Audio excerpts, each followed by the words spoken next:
Hey coin collectors, and welcome to DC Coin World International Coin Channel. And today we have kind of a treat for you, a general circulation quarter that sold for almost $3,000.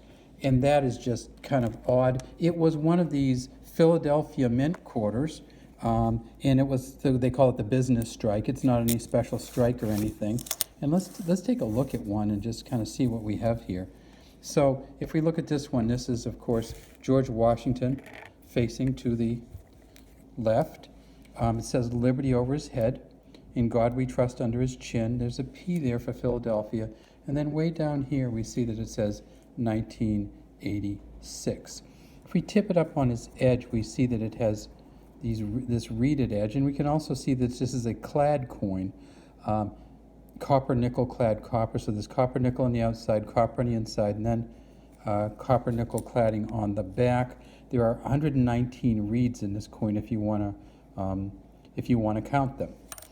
If we tip it to the very back, we see that on the back, of course, is the eagle. It says United States of America at the top, E pluribus unum underneath. The eagle's holding a, I think it's called a sheaf maybe, of arrows.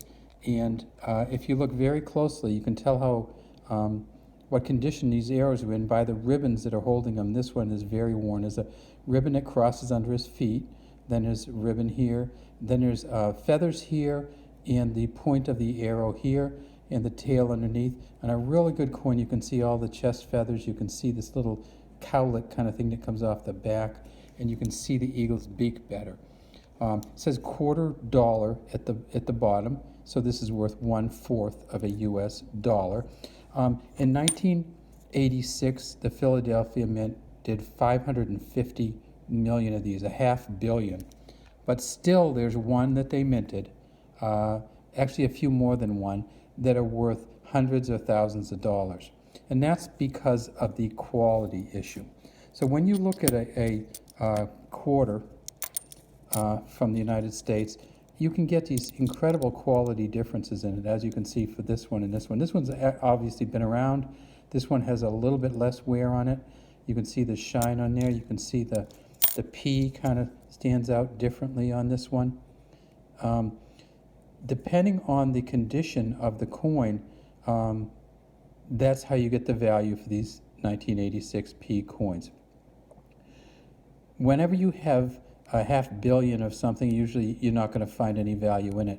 The problem that they've had with the 1986 Philadelphia Mint coins, the P coins, is they just don't have a lot in really good condition.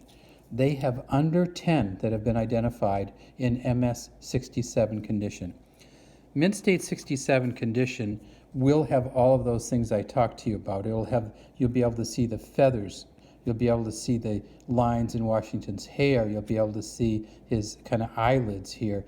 You'll be able to see the way that he ties his hair here. So in an MS67 coin, you can get some really, really good prices. And because there's so few of them, people want to get one.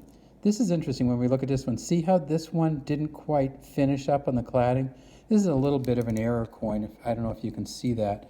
We got this little double edge here. So when they did the front or the top, they missed it by a little tiny bit. So see how this copper's all set to the left side?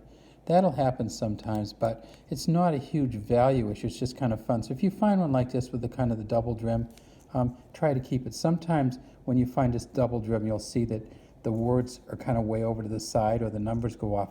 Those are the ones to keep. But this one here, just because they missed the cladding a little bit, no real value, but it's kind of fun to keep it. They also did Denver Mint coins that year, and they did about 500 million of those. And they did San Francisco Mint quarters. The San Francisco Mint quarters are worth about $2 each, the proof quarters. The best of the Denver Mint is probably worth about $200.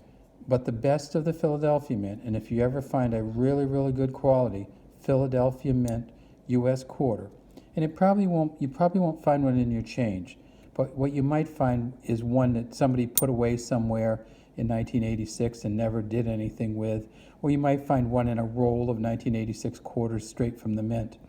If you find one of those, make sure that you get it valued because it could be worth a lot of money to you. Now, the quarters are generally been pretty much the same since 1932.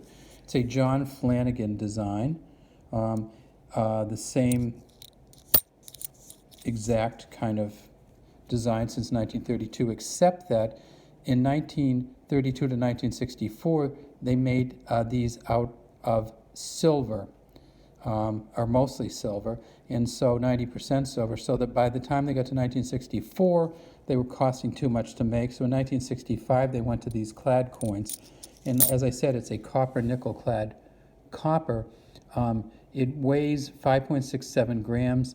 It is 24.26 millimeters in diameter and 1.75 millimeters in thickness. They made these from 1965 to 1998, and then they started in with the state quarters and the other specialty quarters.